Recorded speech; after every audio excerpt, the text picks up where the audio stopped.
You have to forgive the quality of this video since I'm not a vlogger or vlogger or whatever the word is or YouTube celebrity.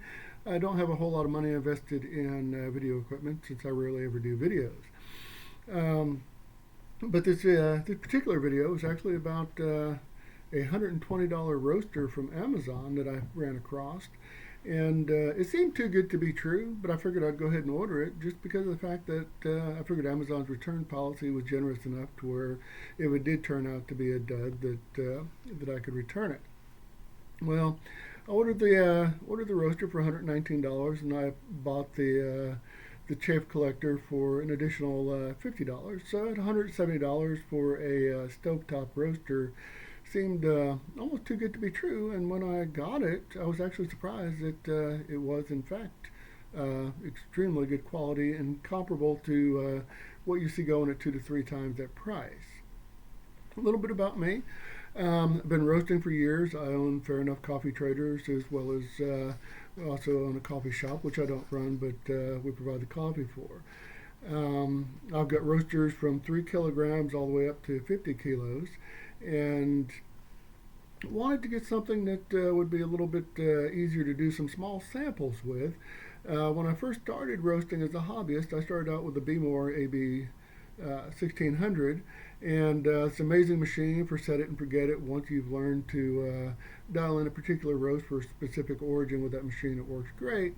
But when you start to get to the point where you want to be able to modulate the flavor of your coffee by prolonging your development phases, things like that, you want to have something that's, I guess you could say, not quite as smart as what the Bmore is. You want something that you have precise control over.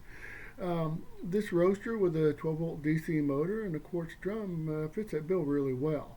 Instead of using it on a stove top, as in the kitchen, I actually picked up a inexpensive butane grill that is like just a single burner and it runs off a little disposable can of butane, and it has worked really well. Thing about this roaster, and I'll actually pull the drum out here in a minute. I'm not a fan of unboxing videos. I found those rather boring, but after I purchased the first one, I was impressed with it enough to where I actually purchased 3 more because we do occasional coffee roasting classes. So what I'm going to do is I'm actually going to pull the drum out on this one here in just a moment, show you what I did to make the roast a little bit more even. The drum itself actually has 3 blades inside of it to keep the beans turning.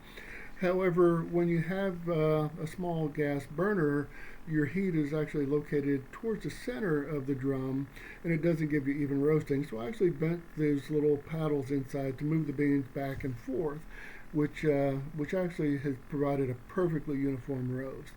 Other thing is the drum is actually held together with 2 ends with a long hex shaft, and this is perfectly fine.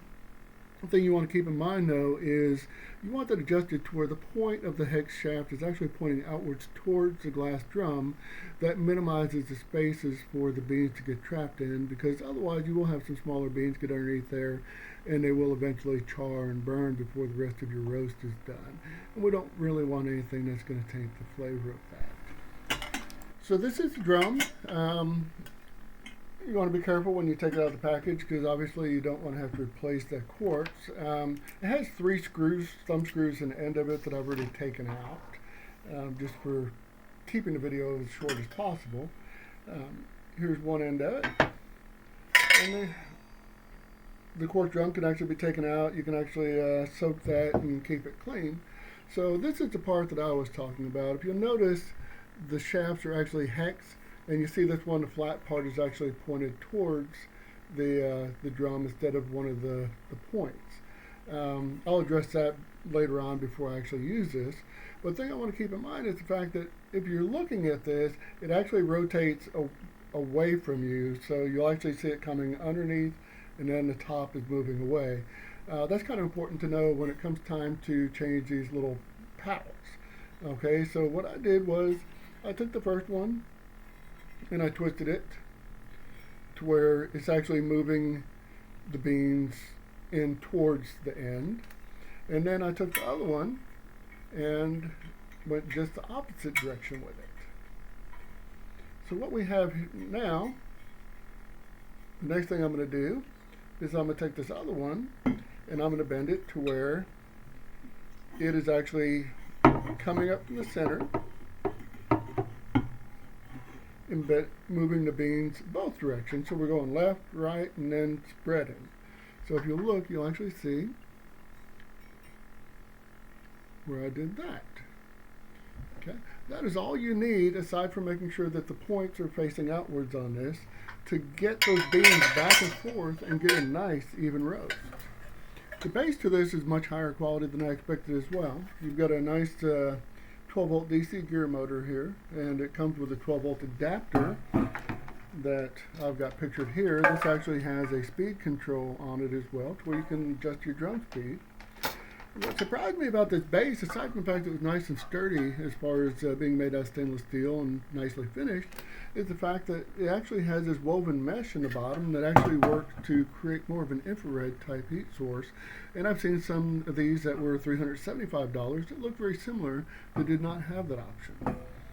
The drum actually has a hole in the end, and there is a thermometer that goes in here that is, I measured this 300 millimeters long, and I'll explain to you why I measured it in just a second. That actually goes in the end here, which appears to have a clog. This one might need a little work. The other ones up at work haven't. So, and then there's just nice, this down here nicely in a cradle. There's actually a bearing right here by the gear that keeps this from wearing in the shaft. And if you look at the other end, there's actually two rollers. You'll notice that on either side here there's actually a nut sticking out, and that's because there's actually a bolt going through to bearing rollers on the other side. It's not the quietest machine I've ever seen, but it is quiet enough to where you can hear that first crack. You know, the Brazilian beans that I do a lot of, usually when they get to about 390 or so Fahrenheit, you get into a nice rolling first crack. The other thing that I did that I'll add to this video, I've actually got to go grab it and bring it, is being a little bit more of a control freak. What I did was I actually measured the thermometer, and that's how I realized it was 300 millimeters, and I bought a thermocouple. Then I also got another thermocouple for the vent tubing on the chip collector, and got a box and actually some PWM controllers and a few other electronics, and actually built one control unit that is about this big. It has two LED displays showing me the temperature of the exhaust as well as the bean temperature, and the PWM controllers on it give me a little bit better control over the speed than what the original one does, since basically the controller uses just a variable potentiometer in there to reduce the voltage, where the PWM is more of a pulse and much more precise. Ironically, the parts to do that cost me just about as much as the roaster did itself, and the reason I did that also, though, is I have some fidgets that UPS should have delivered about a week ago. God only knows where they're at now, but hopefully they'll get here before Santa Claus does. With those fidgets, I can actually take that signal from the thermocouples and send it to my computer and use Artisan. That way I can monitor my rate of rise. But all in all, I'm very thrilled with this, and like I said, I'm going to pause this video, and when I get a chance, I will resume it, continue recording, and actually show you the controller that I made. It's worked out extremely well, been extremely accurate, and it's helped me have some very consistent reads. So this is the controller that I was talking about earlier. It's a box I bought off of Amazon, Project Box. Two digital thermometers that use K-type thermocouples, and two PWM 0 to 12 volt DC controllers. Then on the back side, I purchased some panel mount plugs for thermocouples, as well as a 12 volt DC panel mount input. And then out of it, I have two pigtails, both which have the plugs that go into both the chip collector as well as the motor for the drum itself. So this is the 300 millimeter thermocouple that I had talked about earlier, and I've got it plugged into this box now as well. And this just fits right inside the place where the thermometer went. It goes well inside the drum.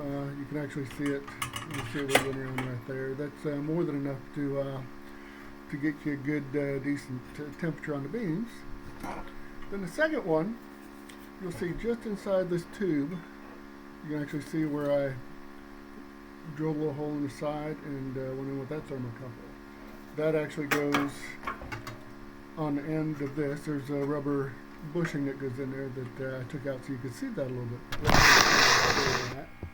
You actually see the temperatures for both thermocouples.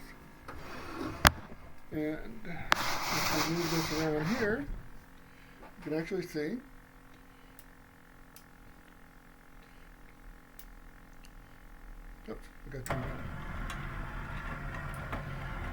where I have extremely good control over the speed with this PWM controller. I've got this thing going super slow and then brings all the way up to the top speed. With just normal controller, speed control that came with it, you don't have quite as precise control over it, but still works well. So even just a panel mount with a couple of displays and a thermocouple would be fine without having to get elaborate as using a PWM controller. A little chaff or tape collector, that whichever you prefer to call it, that comes with this. Works incredibly well and definitely worth the $49 extra to get it. Not only does it give you more airflow through there to give a better, more even roast, it actually also does an incredible job with getting the chaff off of those beans and giving you a clean roast. I actually have less chaff and less smoke with this than I ever had with the bean oil. And again, just like the other, I actually did a speed control through the PWM control with this to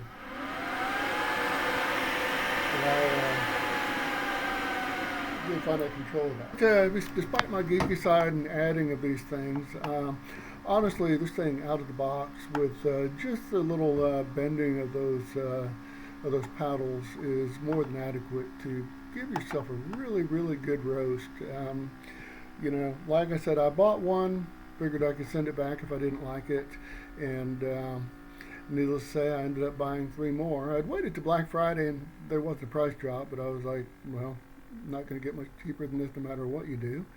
So anyway, I'll post a link for the roaster and the chaff collector as well, both in the comments section or in the description below on the YouTube video. And anyway, like I said, this is really an awesome little roaster for the money. Not only is it a good way to get into roasting as a hobbyist, it's a great way to actually do some good sample roasting, especially if you're going to use it as a sample roaster. I would definitely say you want to invest in the thermocouples and also want to invest in some fidgets to where you can hook this up to Artisan.